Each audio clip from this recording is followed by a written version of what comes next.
Hello বন্ধুরা, আমরা যেখানে কাজ করি আমাদের কোম্পানির পাশে কিন্তু একটা পুকুর আছে। সেই পুকুরটা, তো এই পুকুরে অনেক মাছ।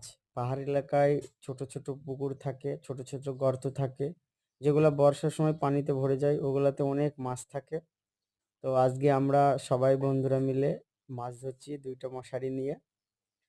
তো এখন এরা যাচ্ছে পানির থেকে। এখানে কিন্তু কাদা বেশি, এখানে প্রচুর কাদা। মানে এই যে শরীরের কোমরের নিচটা কাদার ভিতরে, কোমরের উপরের বুক লেভেলটা হচ্ছে পানি। তো এখন এরা যাচ্ছে ওইদিকে, দেখা যাক কত মাছ ওঠে। এই যে আমরা সবাই এসছি এখানে দেখার জন্য।